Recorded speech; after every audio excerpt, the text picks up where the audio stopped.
metode penelitian dakwah atau metode penelitian pada sore hari ini saya akan menyampaikan aksioma dasar ya.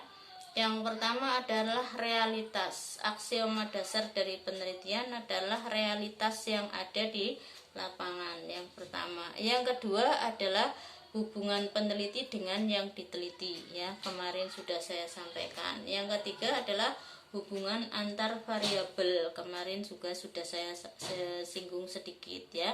Yang keempat generalisasi, yang kelima adalah nilai, kemarin sudah saya gambarkan. Nah sekarang saya mau menyampaikan tentang perbedaannya ya. Perbedaan aksioma antara penelitian kuantitatif dan kualitatif ya.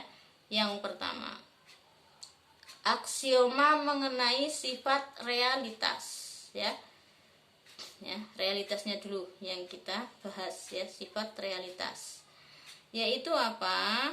Pada penelitian kuantitatif itu aksiomanya tunggal, konkret dan teramati ya, sudah memiliki aksioma dasar yang konkret, teramati dan tunggal.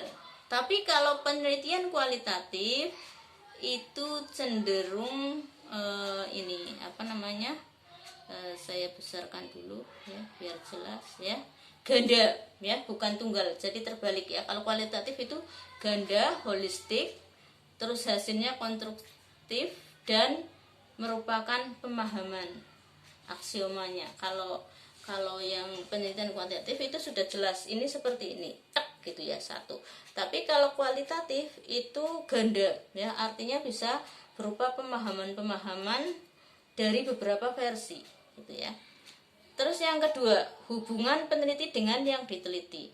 Nah, hubungan peneliti dengan yang diteliti pada penelitian kuantitatif adalah independen. Independen itu artinya tidak ada hubungan, artinya apa ya, bebas, artinya apa independen, adil ya, tidak ngeblok ya, tidak ada unsur mengikuti atau diikuti ya. Tapi kalau pada penelitian kualitatif itu memiliki hubungan yang interaktif ya, tidak dapat dipisahkan pada penelitian kualitatif. Jadi memang antara peneliti dengan responden itu memiliki hubungan seperti ini ya. Jadi saling terkait dan di situ juga berinteraksi ya, makanya hubungannya interaktif ya itu. Terus yang ketiga, bagaimana kemungkinan generalisasinya? Nah, kemungkinan generalisasi pada penelitian kuantitatif dulu ya, sekali lagi kalau saya ngomong kuantitatif dulu baru kualitatif ya, cenderung membuat generalisasi ya kalau yang kemungkinan penelitian kuantitatif, karena sudah ada datanya, sudah tertentu, maka generalisasinya sudah jelas, ini nanti endingnya ke sini kan gitu ya. Nah, tapi kalau penelitian kualitatif itu biasanya adalah transferability ya, atau hanya mungkin dalam ikatan konteks dan waktu ya, ketika waktu itu sedang meneliti, ketika waktu itu penelitian, ya itulah terjadinya suatu generalisasi, tapi kemungkinan lain bisa berbeda lagi gitu ya. Terus yang keempat, hubungan variabel. Kalau hubungan variabelnya di penelitian kuantitatif adalah hubungan sebab akibat ya. Artinya ketika ada sebab A mengakibatkan B begitu. Jadi memang ada hubungan sebab akibat. Nah, tapi kalau penelitian kualitatif itu hubungannya adalah timbal balik. Artinya tidak hanya sekedar sebab akibat A menjadi B, tapi juga bisa kemudian setelah A menjadi B, maka kemudian apa gitu. Nah, kemudian apanya itu disebut dengan timbal balik. Paham ya? Tidak hanya sekedar hubungan sebab akibat ya, tetapi juga hubungan timbal balik ya. Ya. Yang kelima adalah peranan nilai. Peranan nilainya bagaimana? Nah, ini peranan nilainya. Kalau penelitian kuantitatif itu cenderung bebas nilai ya. Artinya tidak ada nilai-nilai, ya kan? kuantitatif misalnya hanya meneliti tentang tingkat keaktifan siswa dalam mengikuti mata kuliah agama Islam di SD 2 gitu misalnya. Ya sudah begitu toh. Artinya tidak ada nilai yang berarti kemudian kalau yang aktif menjadi akhlakul karimah, itu tidak, hanya seperti itu ya, bebas nilai. Tetapi kalau pada penelitian kualitatif itu terikat nilai, misalnya terus kemudian diteliti bagaimana ketika siswa itu lebih aktif, apakah lebih berakhlakul karimah atau tidak gitu ya. Oke, saya lanjutkan. Yang selanjutnya adalah populasi dan sampel tertentu. Nah, apa maksudnya? Saya sampaikan urutan ya. Kalau yang punya PowerPoint bisa dibuka sebenarnya, yaitu pada halaman 24 PowerPoint di yang ke-24 ya. Sekarang saya ingin menyampaikan bagaimana suatu desain penelitian dibuat, atau kalau istilah termudahnya proposal lah ya. Bagaimana bentuk proposal, isinya apa saja di dalam proposal penelitian, karena proposal penelitian ini nantinya akan menjadi acuan dalam meneliti ya, akan menjadi langkah pertama untuk penelitian. Nah, jadi saya sampaikan ini. Yang pertama ya, nanti Anda bisa gambarkan dalam imajinasi Anda yang tidak membuka PowerPoint, tapi kalau yang membuka PowerPoint lebih jelas ya, karena kalau mau saya shoot di Google Meet angel juga ini gambarnya percuma, nggak masuk. Jadi Anda pikir dalam imajinasi Anda seperti apa bentuknya. Nah, kalau yang punya PowerPoint kok berbuka dibuka sikinang laptop main genah ya, yaitu begini bentuknya ya. Anda bisa bayangkan di situ ada kotak-kotak, terus ada panah-panah ya. Nanti saya panahnya itu ke kanan semua, dari ke kiri ke kanan, berarti lurus ya, dari A ke B, B ke C gitulah ya, terus sama ke atas bawah gitu ya. Yang tengah-tengahnya pengumpulan data, ini gambaran kotak-kotaknya di sini ya. Yang punya PowerPoint nanti bisa dibuka lagi, yang enggak ya. Sekarang imajinasi dulu ya, ngayal gitu. Yaitu yang pertama di sini adalah masalah dulu.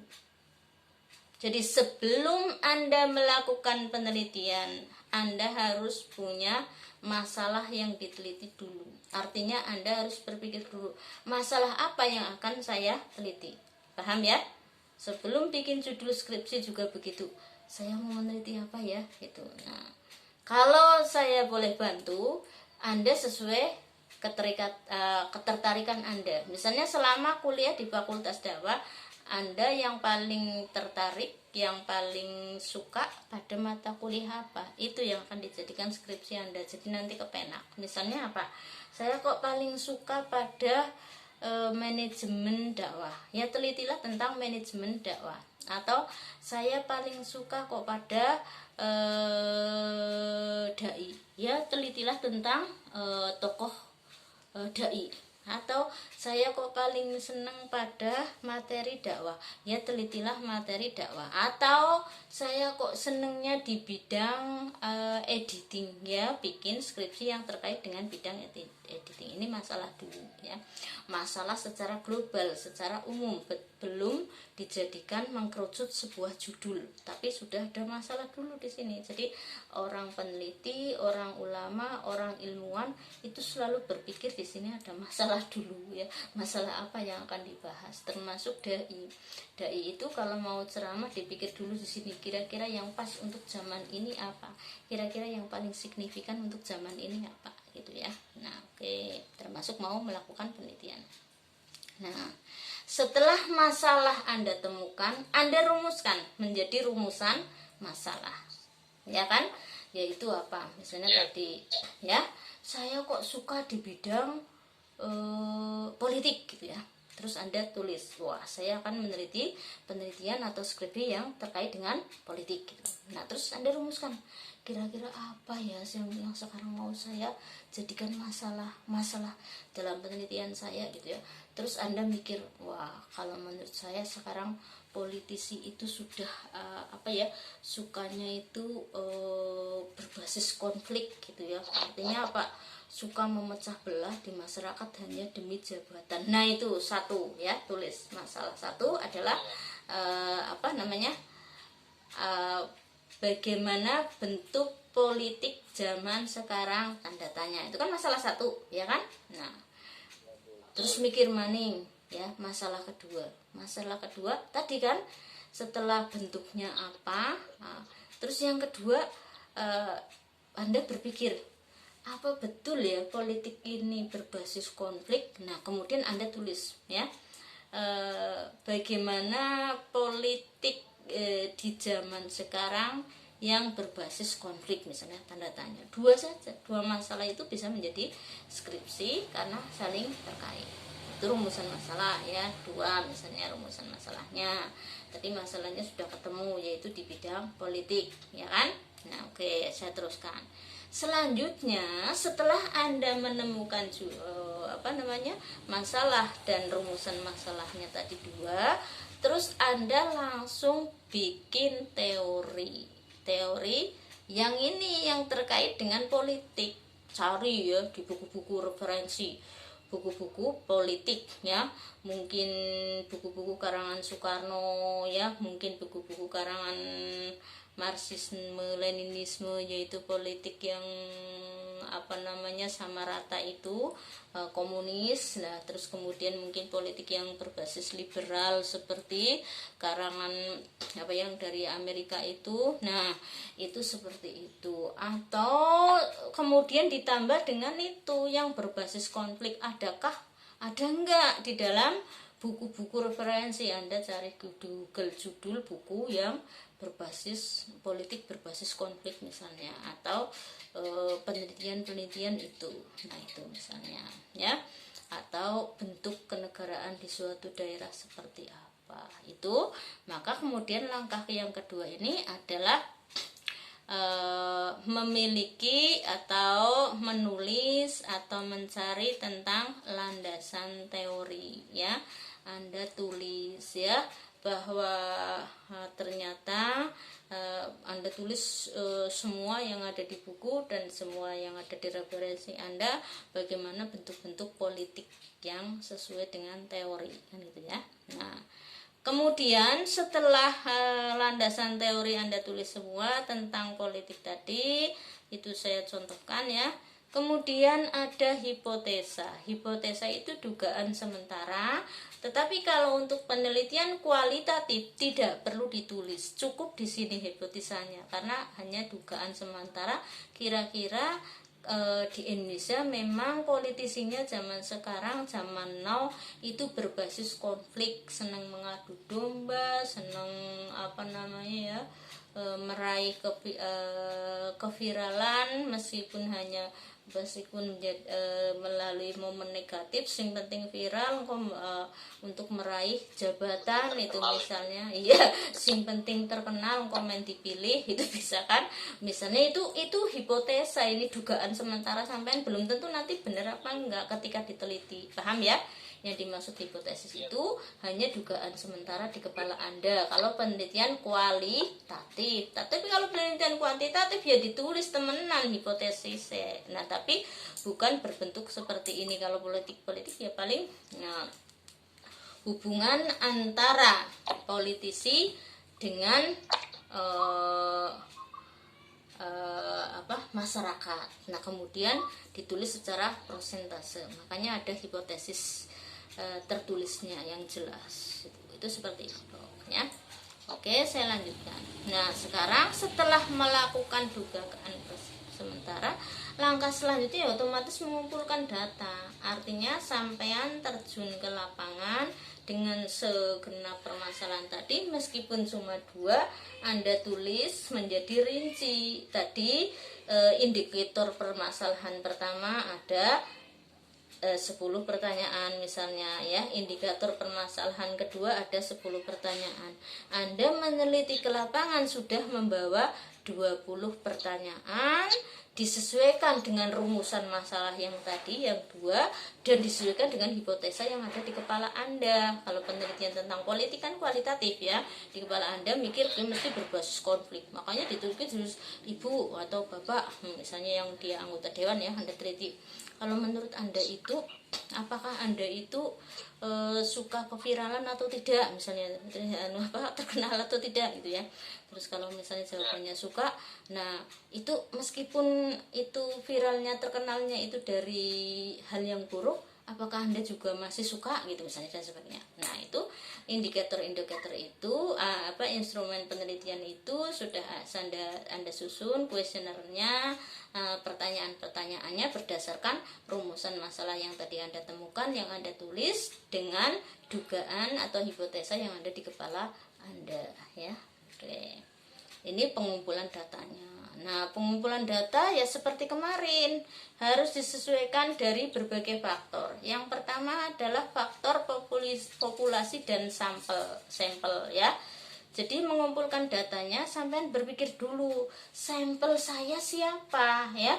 Kalau yang terkait dengan politik berbasis konflik ya, misalnya di PKB siapa yang kira-kira menurut Anda suka konflik. Nah, terus di PDI siapa ya parpol-parpol yang besar saja ya. Terus P3 siapa, terus kemudian di yang partai lain siapa. Itu tentukan dulu sampelnya, siapa yang akan menjadi responden selaku sampel penelitian Anda, kan gitu ya. Jadi ada populasinya juga seperti itu, populasinya ditentukan. Bedanya populasi dengan sampel itu apa? Populasi itu lebih besar berskala makro, yaitu yang semuanya diteliti namanya populasi. Tapi kalau sampel hanya merupakan perwakilan dari populasi itu. Artinya responden yang dipilih untuk mewakili semua yang diteliti. Tadi kan meneliti politisi di Kabupaten Cilacap misalnya, politisinya ada 5 parpol misalnya ya, kan sebenarnya 5 itu yang besar ya. Terus kemudian sampelnya ya, sampelnya masing-masing cuma satu orang, berarti cuma 5 orang. Padahal kan banyak orang, ya kan, banyak orang padahal, tapi diambil sampel cuma 5. Kalau populasinya banyak sekali, 5 parpol, 1 parpol ada 50 misalnya, kan banyak banget ya. Tapi Anda kok tidak mampu meneliti sampai seperti itu ya, diambil minimal 5 ya sebagai perwakilan 5 parpol, atau kalau bisa 10, jadi 1 parpol 22 boleh atau lebih ya, itu sampel ya. Jadi mengumpulkan data itu harus dipertimbangkan sampelnya dan populasinya. Juga di sini dalam mengumpulkan data jangan lupa menyusun instrumen penelitian tadi ya, pertanyaan-pertanyaan, karena penelitian kualitatif tentang politik ya kan. Nah, setelah dilakukan pengumpulan data, baru kemudian direduksi data. Nah, ini yang sering mahasiswa itu nyusun skripsi, saya sok bingung. Jadi ki nyusun dewek apa kopas skripsine wong apa digawekna wong ya. Karena apa? Ketika disuruh menerangkan alur analisa data penelitian ya, pada bingung, orang ngerti jenis penelitian juga orang ngerti, terus kemudian iya pokoknya sing terkait dengan skripsi penelitian gue bingung tok itu berarti orang ngerti gitu ya. Aduh dewek temenan apa ora ya pada iya ya boleh tanya, tapi kan dia sebelum itu ya, kalau saya jadi pembimbingnya ya tanyanya sekarang kuliah ini, padahal sama-sama kuliahnya ya kan. Saya kuliah ya mendapat ya, saya juga mendapat metode penelitian dari dosen saya ya kan, sampean juga dari saya, kok bisa orang ngerti bingung nih ya. Tapi kalau yang dari saya sih insya Allah orang bodoh-bodoh banget lah, bisa temenanan insya Allah ngeraktif kuliah ngerokna ya. Sing liyane gitu, sing aku kadang-kadang bingung gitu, bocah melu mangkat kuliah metode penelitian apa ora, padahal dosennya lebih canggih sing aku tuti ya, sing mengajar metode penelitian. Ya orang mangkat dia apa bingung tok lah mbok ya, apa kami gilan mering dosennya karena lebih pintar lebih serius, jadi orang fokus malah orang genah ya. Kalau bututi kan bisa video bisa takon bisa genah gitu ya. Oke, saya teruskan ya. Nah, setelah itu reduksi data. Yang dimaksud reduksi data itu apa? Tadi data yang sudah dikumpulkan ya, dari misalnya Anda tadi 10 orang ya responden, politisinya 10 yang Anda wawancarai kan, 10 kali 20 pertanyaan, banyak banget kan? Atau 5 aja lah ya, 5 kali 20 pertanyaan, berarti berapa itu? 100 ya, ada 100 jawaban ya. 100 jawaban itu Anda reduksi data. Reduksi itu artinya apa? Dipilah-pilah ya, di kelompok-kelompokan. Wah, ini data ini sing pada ndi? Oh, sing pada jawabannya kumpulna. Terus sing sejen kumpulna, sing sejene mandanake iki sing pada karo ki 5, sing pada karo ki 3, sing pada karo ki 2, terus di sebelah kanan ora pada babar belas dewekan belas gitu. Itu namanya reduksi data. Jadi data yang sudah terkumpul banyak Anda pilah-pilah, itu namanya reduksi ya. Diproses lagi, dipilih-pilih gitu ya, dipilah-pilah dan dipilih-pilih. Dan sing ora kanggo ya ora usah dilepokna, ora kanggo eman-eman temen yo iki jawaban ibu anu main sih, tapi orang nana nang kene tambah-tambah ya ora kanggo ya. Sing ora kanggo misalnya apa ya, dijawab, "Bu, bagaimana menurut Anda? Apakah itu keviralan itu penting?" Kemudian karena sing ditakoni ibu-ibu cerewet tukang ngomong ya, ngomong panjang lebar suara, menurut saya enggak apa-apa. Lah itu kan ora kanggo, ya ora usah dienggo dipilih sing poin sing nangkono kira-kira kata-kata ibu tersebut, politisi tersebut sesuai dengan permasalahan yang kita teliti. Paham no? Paham? Paham ya? Itu reduksi data. Oke. Terus yang selanjutnya setelah direduksi baru dianalisa. Nah, ini dianalisa dulu. Jadi nggarap skripsi kon gambarna metode penelitian, alur penelitiannya malah analisa dulu tembe reduksi ke priwe ya, berarti orang ngerti maksud reduksi apa, analisa apa. Nah, kalau sudah dipilah-pilah seperti itu baru dianalisa oleh sampean. Oh, ternyata anggota dewan itu ternyata memang berbasis konflik semua itu misalnya ya, sukanya konflik, sukanya mengadu domba dengan masyarakat dan mengambil enggak ini maksudnya misalnya ini kesimpulan penelitian sampai lu menganalisa dari jawaban mereka ya, sing penting awake dhewe bisa meraih jabatan, bisa menjadi anggota dewan, itu misalnya. Itu analisa Anda berdasarkan ternyata setelah di reduksi data mengarahnya ke situ semua jawabannya gitu loh, baru Anda analisa. Itu satu ya. Terus menganalisa yang lainnya, oh ternyata di sini tidak hanya berbasis konflik tetapi berbasis uang. Kenapa bisa seperti itu? Kesimpulannya sampai ya, analisanya sampai, karena ternyata setelah diadakan wawancara ditanya, "Bu, Ibu kan ketika menjadi anggota dewan modal berapa?" Itu pertanyaan yang sukses, modal berapa, jangan modal apa enggak. Nanti bilangnya enggak modal ya supaya kelihatan baik, atau supaya kelihatan baik dikira politisi modalnya gede, pemurah, ngomong modal gede banget padahal orang modal. Jangan, tapi pertanyaannya modal berapa. Dengan modal berapa kan sudah terjebak pada pertanyaan Anda. Dia akan mengatakan modal yang sesungguhnya, bukan terjebak yang salah tapi terjebak yang jujur ya, mengatakan modal yang sesungguhnya. Nah, terus Anda analisa, wah ternyata semua politisi berbasis uang, artinya semua pasti memiliki modal untuk politik kan gitu ya. Terus setelah itu sampean korek, setelah bilang, "Oh saya 1 miliar," bisa bilang, "Itu untuk apa aja Bu?" gitu misalnya, "Untuk apa aja Pak?" Terus kemudian mereka bilang, "Oh saya itu kalau serangan Fajar saya amplop itu, kalau Kiai 1 juta gitu ya." Kalau umat ya 100.000, 200.000 entut burut ya. Maaf lombo ya, nganu paling jaluk suara tok. Ini pengalaman saya pada soan datang ke rumah jaluk didukung ya, orang aweh apa-apa, paling aweh infak mau masjid ya 200.000 apa ngawahi snack nggo rapat anu memang rapate dheweke sing ngumpulna masa nyong ya kan.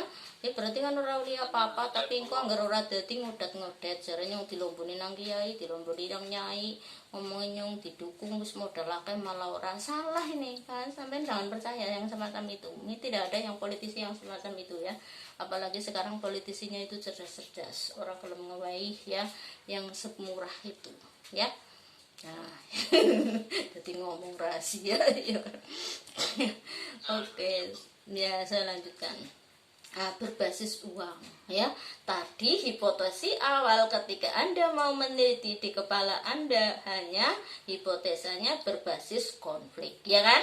Nah, tetapi ketika sudah menganalisa data berdasarkan reduksi data dan pengumpulan data, jadi alurnya ada masalah dulu, terus pengumpulan data, reduksi data, baru analisa data, gitu ya. Setelah dianalisa ini di sini ternyata Anda menemukan tidak hanya berbasis konflik, tapi berbasis uang. Semua politisi pasti mengeluarkan uang. Nah, kemudian Anda jelaskan meskipun pengeluarannya itu sebenarnya untuk dirinya sendiri, yaitu apa? Untuk biaya transport ketika kampanye, ya kan? Untuk biaya nginep hotel ketika rapat, biaya untuk dirinya sendiri, sedangkan untuk masyarakat itu sebenarnya tidak ada. Karena ketika sampean tanya misalnya, lah itu kalau apa bagi-bagi kaos ke masyarakat dananya dari mana Bu? Oh itu sih dari promotor saya. Jadi apa simpatisan saya yang kaya yang sangat mendukung saya ngasih kaos, terus ada yang ngasih uang, ternyata modal dengkul. Mohon maaf ya, berbasis uang tapi uangnya bukan dari pribadi ya, dari promosi, terus kemudian dari kemungkinan proyek apa itu begitu ya. Jangan dikira itu model sendiri semua, tidak ya. Karena Bu Tuti kok bisa ngomong itu, lah Bu Tuti kan wakil ketua salah satu politik ya, apa organisasi politik di Cilacap dulu ya, wakil ketua cabang ya. Jadi ngerti lah Bu Tuti ora iso dilonggoni, dan aku kesuh ngurana politisi sing lombong-lombong kaya gue wis ngerti. Jadi sekang rai politik bae rai politisi sing teka wis ngerti geng kapriwe. Bahkan sering ya ngurana politisi sing kaya gue anu misalnya kok nggak bawa oleh-oleh aku wis wedi dosen dia haram apa halal ngono ya. Tapi saya tiru Gus Bahala halal kabeh sing penting iya sing penting ora nyokok. Karena di zaman akhir memang dari Gus Baha karena berdasarkan Ihya Ulumuddin Al-Ghazali ya yang mengatakan bahwa di zaman akhir itu sing halal ya banyu dan sing langsung diadangi kang langit iki mama gitu ya, ada hujan netes. Tapi kalau sudah anu tiba maring gendeng be belum tentu halal. Karena apa? Gendengnya mungkin gendeng haram liwat gendeng haram ya. Masya Allah Al-Ghazali sehebat itu. Jadi zaman akhir memang untuk mencari yang halal betul sesuai hakikatnya semuanya itu sangat sulit ya. Makanya nggak usah sok suci kata Gus Baha ya, tapi juga nggak usah terlalu arogan banget. Jelas-jelas gue korupsi ya halal jere wong nanya aku kerja kesel nang kono yang arah beda maning ya. Jangan ikut yang itu. Oke, itu analisa data ya. Dari analisa data ternyata Anda menganalisa seperti itu. Nah, kan sudah menemukan dua jawaban permasalahan Anda ini untuk jawaban masalah yang kedua, ya kan? Yang berbasis ternyata tidak hanya berbasis konflik tapi juga berbasis uang kan ya. Jadi Anda nanti di kesimpulannya setelah analisa ini saya contohkan dua saja, sudah sore dan saya kira cukup ini untuk penyampaian saya tentang metode penelitian yang paham, yang mungkin dari awal. Masih apa Bu? Ini terakhir Bu? Ini terakhir, dan tapi masih ada dialog lewat WA karena materinya kan sudah saya kirim ya per WA gitu ya, sampai menjelang UAS karena UASnya 11 Januari ya. Oke ya, kita teruskan selanjutnya kesimpulan. Setelah kita menganalisa data, langkah yang selanjutnya menjelang akhir, karena yang terakhir nanti laporan ya, tidak kesimpulan tapi laporan penelitian. yaitu kesimpulan dan saran. Nah, setelah Anda tadi menganalisa, yaitu hasil analisa Anda itu berdasarkan data yang valid itu Anda tulis sebagai kesimpulan. Kesimpulannya satu ya, bahwa politisi di Kabupaten Cilacap, nggak usah se-Indonesia jauh-jauh ya, mumet sampean ya.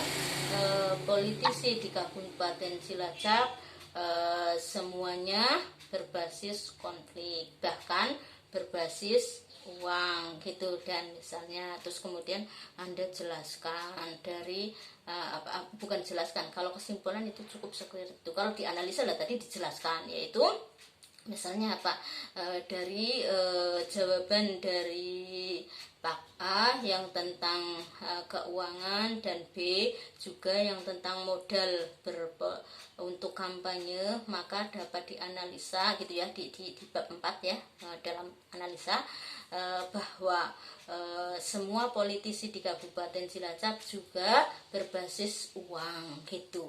Itu ada analisanya berdasarkan jawaban siapa, berdasarkan siapa, itu dalam analisa data. Kalau dalam kesimpulan sudah tidak, dalam kesimpulan itu sudah kesimpulannya bahwa satu, politisi di Kabupaten Cilacap seluruhnya berbasis konflik. Satu. Kedua, bahwa politisi di Kabupaten Cilacap semuanya berbasis uang gitu. Udah titik kayak gitu ya. Tapi kalau dianalisa data berbasis uang di sini bisa diterangkan di situ, dianalisa bahwa keuangan yang dimaksud itu adalah modal untuk kampanye, baik modal untuk dirinya sendiri dan lain-lain bagi politisi yang bersih. Tapi kalau politisi yang kurang bersih adalah modal untuk serangan fajar dan lain-lain. Itu misalnya Anda pilah-pilah seperti itu menurut analisa Anda. Makanya di sini sering dikatakan penelitian kualitatif cenderung lebih sulit daripada penelitian kuantitatif, karena di sini otaknya harus betul-betul berpikir, menganalisa data tersebut, dan berpikirnya tidak ngawur. Karena kalau ngawur nanti timbul heboh, nanti Anda diberontak nang politisi Kabupaten Cilacap. Wih, jadi ngomong berbasis uang, apa aku ora tahu kok serangan fajar, terus takut.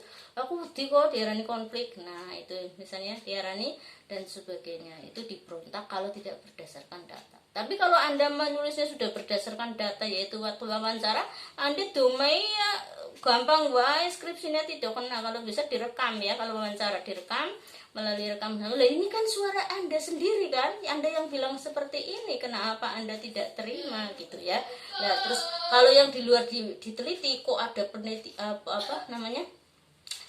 ada politisi kok bersih sekali kemudian tidak terima, ya Anda bilang, loh kan ini saya sedang bicara politisi yang saya teliti, bukan Anda Bu. Anda bukan di luar jangkauan ini, bukan termasuk politisi yang saya teliti itu ya. Jadi begitulah begitulah penelitian, begitulah skripsi. Jadi nggak usah bingung, nggak usah merasa sulit ya, semuanya bisa kita ikuti dan bisa kita jalankan. Jadi pede saja bikin skripsi, nggak usah minta dibikinkan orang, apalagi kopas-kopas tok ya, kan ada pembimbingnya, minta dibimbing aja, asal aja mumet banget ya, dibimbing ora paham-paham bolak-balik